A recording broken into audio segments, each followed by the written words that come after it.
Hello and welcome. Ndị be anyị ekele m ụnụ nke onye chiri ya zere ndụ mmiri ndụ azụ. Biko geenụ m ntị n'elu ka m tinyekọ n'ọnụ n'ihe na-eme na Lagos ugbu a, ka m kpọọ ndị ọhaneze oku jụọ ha ajụjụ ụfọdụ tutu m aga n'iru. Ka biko sonye anyị n'ihe na-eme, ọ bụ na ike ka sonye n'ihe anyị na-eme. Just mere m ihe a now.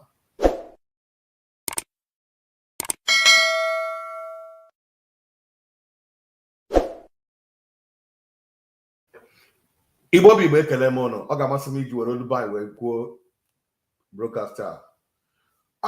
Abịara m ịjụ ajụjụ. Ndị Igbo na-asị agụ a na-egbu nwata n'iru nne ya. Ndị Igbo na-asị eme nwata ka emere ibe ya, nsogbu ala. Ndị Igbo na-asị okenye ada anọ n'ụlọ ewu amụọ n'ọgbịrị maọbụ n'ọgbụ. Mana ọ na-abụziri m ihe mgbanwoju anya tata na ndị okenye anyị na-ahụ ihe na-eme ha emechi ọnụ. Kedu ihe m ji ekwu okwu a? Ihe a na-eme ndị Igbo n'obodo dịgasị iche iche karịsịa na Lagos, ọ na ndị ọhaneze ndị Igbo ahụbụ ya. Eche ma nwere ndị a na-akpọ ọhaneze ndị Igbo. Eche ma nwere ndị Eastern Governors. Eche ma nwere Eastern Senators and House of Rep. Ka ebe ha nọ. Echetara mgbe afọ gara aga mgbe a na-eme sit at home, ụgbọala ndị ugwu bụ ndị oriri gbadatara n'ala Igbo. N'ihi na ha batara mgbe a na-eme sit at home, enwee onye dịka ọgba aghara, ọ bụ na enwudere ya ma ọ na-emere ya, ọ bụla mere ya. Olugbughị oge ndị Arịwa forum ajụkọta aka ọnụ kwubi okwu na ha ga-ewetakwa ihe oriri n'ala Igbo ọzọ. Femi Fani-Kayode so na ndị gara ya na Yahaya Bello ga mee ọgbakọ ha wee ga compensate ya ndị na-ere tomato na ndị na-ere ahịa. Mgbe m na-eme interview na my channel ka m kpọrọ ya si ya ka ekwere maka ndị Igbo akpasiri iwe ha ji wee mee ihe ha mere, ya kọọ n'elu ka ọ gaa n'ala. Ọ gara defend ya ha. Ọkwa the same story Kayode a mepere ọnụ ya kọwaa ihe ọ chọpụtara ndị Igbo na-agabiga na ala Nigeria. Ma tutu m aga n'iru ịjụ ajụjụ, gere ntị ihe Femi Fani-Kayode kwuru. Unu ahụgo ihe onyonyo a, ma achọrọ m ka nji ya wee kwuo okwu ugbu a. Gee ntị. This country today. If you believe those in Nigeria today would ever contemplate the possibility of giving power to an Igbo thereafter, then you still haven't fully understood the challenge and the problem that we have in this country today.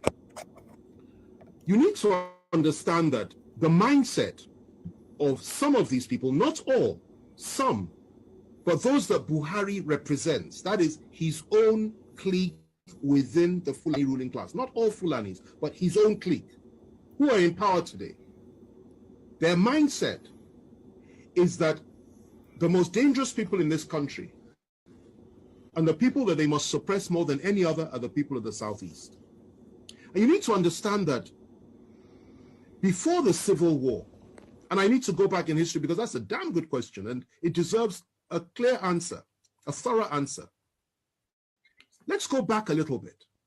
Before the Civil War, these same people, he, for example, was active then.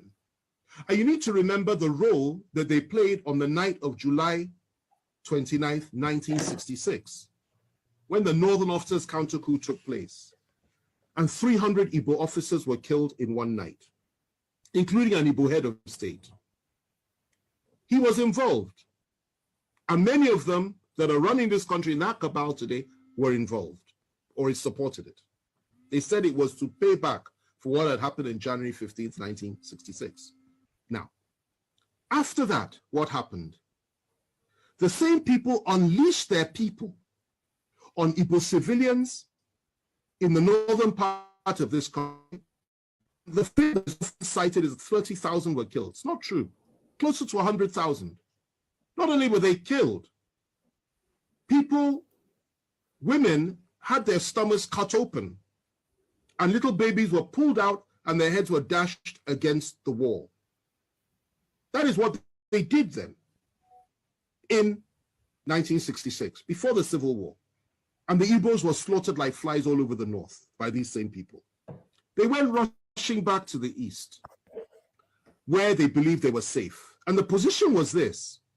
The leader of the core northern Muslims within the army, Murtala Muhammad, urged Gawon, who was the state, to march on the east immediately and wipe out the Igbos. Gawon, to his credit, refused to do that and said, no, let's negotiate. And the negotiations started. They broke down, then there was a civil war. In that civil war, 3 million Igbos were killed by federal forces. They were killed by all of us. I'm from the Southwest. I take responsibility for that, as every other Nigerian ought to.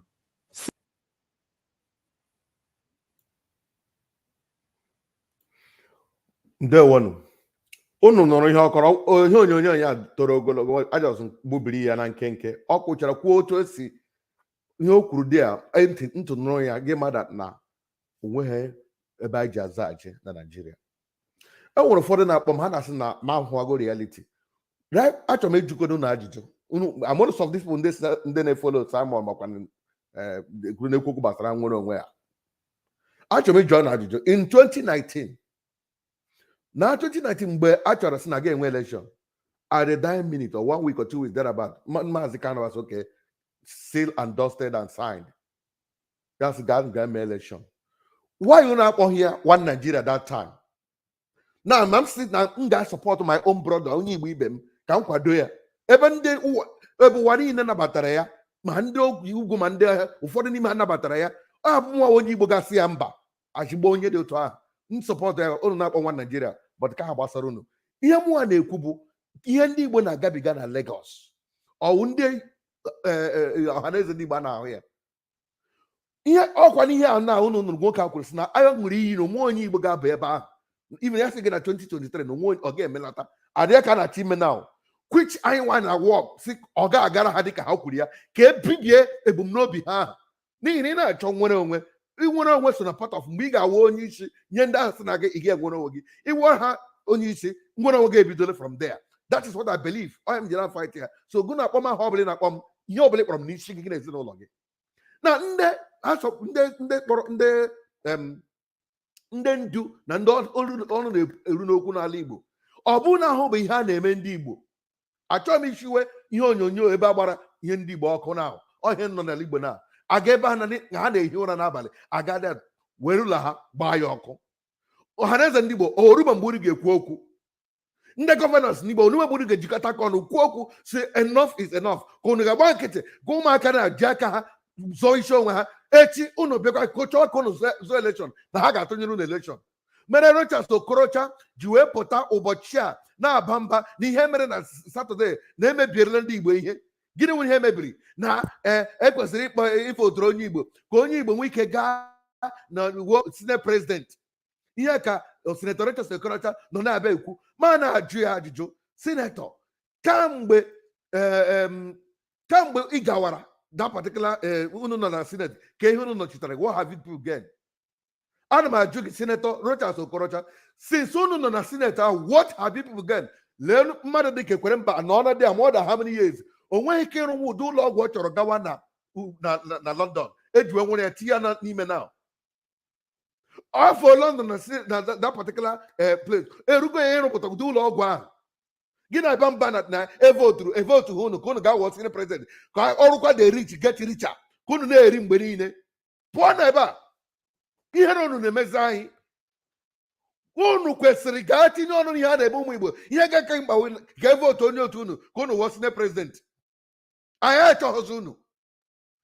Ihe na-eme na ugbu a na ọnwụ na onye ọbụla maara ihe na-achọ nwere onwe maara ihe ị kwesịrị ịchịkọta aka ọnụ ka e were this particular party because tutu ga-enwere onwe gị ị ga-enwere an insider. Ọ bụ na onye ma ihe na-agabiga ahọpụta ya dịka onye House of Assembly senator gị kpọrọ ha niile ha etinye dị ya otu ụbọchị ga-eru unu etinye so na unu a ga-agakwa Abuja ọzọ. Anyị bịa n'ebe a ka anyị gwa otu ọ dịrị anyị a block ha ga-akwụsị ga Abuja by the time stop mechie all ụzọ niile bara na airport ebe niile ha si emegwe si ha unu ga-anọ n'ala Igbo don't go anywhere on 1 week ọnwụ mmadụ ga-agwa ha na ya adịnara inwere onwe anyị ọhịa m nwa ji na-asị ka e nwego pati nke a ga-anọgodi n'ime na-eme ihe a ọ karịala now o doro anya na n'ọnwụ ihe were gwa ha ka ha wee kpọọ ndị Igbo asị geenị mama onye ịjọ kwuru na mgbe ụfọdụ ndị ma ahụkwala ha onyonyo a kekọrọ mama ntị agadi nwaanyị geenye ntị. I schooled in Sapele, my secondary school, Zix Academy. Zix Academy. They don't change them now to Okotiebo Grammar School in Sapele. Zix Academy at that time, is a school that was founded by Nnamdi Azikiwe and Okotiebo, Pa Festus Okotiebo. Now I found Zix Academy. That's where I was when the war broke out. The hatred when they come poison our mind, what you not go fit to explain. These British people, at that time, no media, nothing. So we just went along with all the lies they told us about the Igbos. Character assassinated the Igbos and they played propaganda about the Igbos. He got what the person not here so much that we hated the Igbos. Yes, so help me God. They made us, they poisoned us. When I talk, who say they poisoned us, I am saying that the British and the Polonese poisoned our mind against Igbo. And that's what is playing out. Una no na ya. Na a poison obi ha ji kpọ ndị Igbo asị. Ọ ya mere na ha ji mana ugbu a ha achọpụtawala na ihe a bụ ihe ndị mere emewe nwere ndị Ohaneze Ndị Igbo ọwụ maka m na-agwa okwu a ọwụ na-amabe na akpọrọ anyị asị. Oke ụfọdụ n'ime unu na-ewe iwe na o nwere grupu na-asị ka enwere onwe ka atọsa Naijiria ka atọwa Naijiria abụọ unu na-ebu ha agha unu sọ ihe ka mma nwa Naijiria. Oke achọrọ m iji ụzụ na ajụjụ ọkwa nwa Naijiria ka ndị Igbo tụrụ vootu ha na Lagos asị ha kwara ali na be ha ele otu ga-esi achụpụ mmadụ n'ala ya ma ọ wụ na Naijiria wu ala nna ha. Akwara nwa Naijiria ka a tụchara vootu asị ọnwụ na ị chọrọ ịtụrụ ị ga-atụrụ APC abatakwala ebe a agbachi ụzọ na ha tọrọ onwe ha. Akwara nwa Naijiria ka e mere ya ndị sayị na ahụ ha nwa Naijiria kedu ebe unu nọ? Akwara nwa Naijiria ka ndị Igbo ga-ere ahịa n'ugwu Awụsa abịa were ndị rere bịa palọ agba bịa palọ ha ọtụ kụrie ya katapila kwọrie ya achụla ha onwe onye Igbo ga-ekwu okwu mana destroy ya terela ha ndị nọt agada bawa mba nye iwu Naijiria gọọmenti aga setụlụ ha mana ndị Igbo ga-ere ahịa na Kano agba ihe ha ọkụ ọgwụ ihe ga-eme mana nsọ nwa Naijiria. Ana m ajụzụ na ajụjụ ndị Igbo ndị Ohaneze ọ gịnị elu ụdị ụra unu na-ehi ya ọwụre ehi eji abalị ka unu na-ehi ya ụra unu na-ehi ọnwụ orube mgbe unu ji eteta n'ụra. Ụfọdụ ndị na-asị gị ihe mere bụ na ndị Igbo ga-alọtawa ka emechi ala Igbo. Adịghị m aga esi imechi ala Igbo ụmụnna anọ but gee ntị the issue awụghị isi ndị Igbo lọtawa ọnwụ na-egwa ha lọtawa na ndị si na Lagos lọta ndị nke ka na-ebido nke ha ndị Igbo laanụ ndị Kaduna ebido ndị Sokoto all over the Nigeria ga-akpọzi ndị Igbo ha laa ụmụnna ndị a niile lachaa ele ebe ha ga-aba n'ala Igbo. So solution ahụ isi ha hapụ na igbe bịa mejiwe n'ala Igbo bịa mejie no that's not the solution. Ọ gaghị work like that. Kedu ihe anyị ga-emenụ? Anyị ga-asị ebe onye bi ka ọ na-eme gịnị ka ọ na-awachi ebe unu si na anyị ka nwa Naijiria then ha ga-awachi ebe ha bi join kọta na aka ọnụ tụọnụ vootu unu chọrọ ịtụrụ unu ekwele ka eji ụjọ dara enwe n'elu tụọrọ na onye unu chọrọ ịtụrụ vootu unu tụchara ya then were nu ihe unu nwere protect na onwe unu chekwa na onwe unu ekwele ka na-emeju unu egwu kani gosi ha na unu hụrụ otu unu si weta vootu a n'igwe gosiri na unu kakwana ha n'ọnụọgụgụ were na ike a na kwechiri onye otu onye Igbo aka pụtara ebe bịa defend ya na onye ahụ ihe a karịala. Eleghị mere mgbe ọbụla egburu Deborah hia ndị ebido gbawa shop ndị Igbo ọkụ gbuo onye Igbo agbara ọsọ abịala atụwa ndị Igbo. Rehoboam bịara na Kano mgbe m nọ na Kano atụwa ndị Igbo egburu anyị gbugide anyị abịa kwechiri blọk Sabongeri gwa ha na onwe onye ga-abata na Kano. And that was how we got our victory. Since that day, mgbe ọbụla nwere ọgba aghara ndị ugwu ndị Fulani na-abata na Sabongeri ha bata nke ha agala.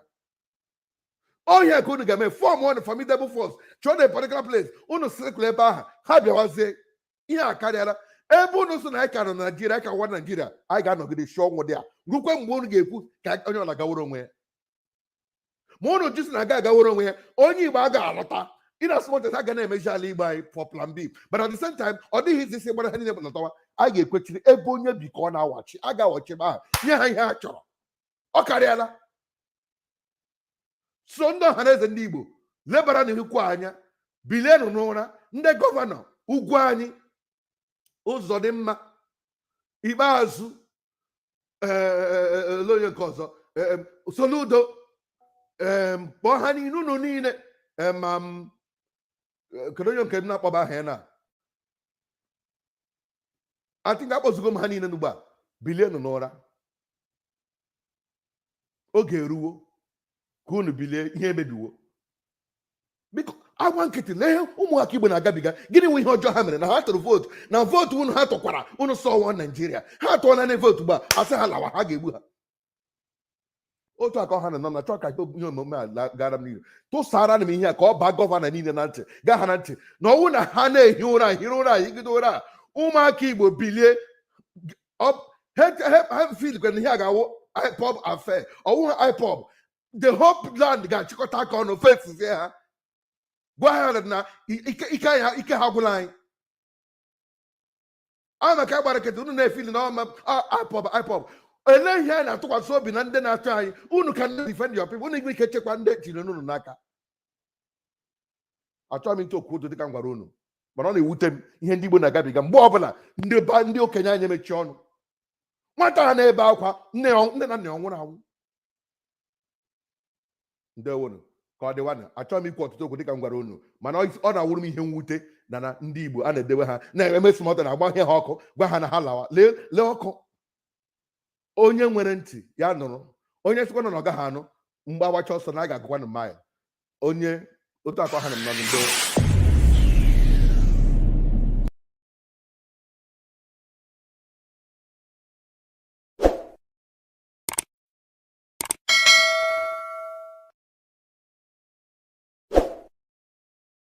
Yeah.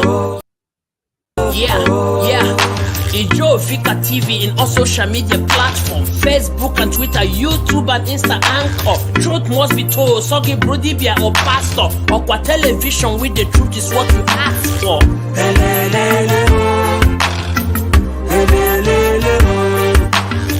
This is Jovika Television. Jovika Television, poised to reach you with the truth.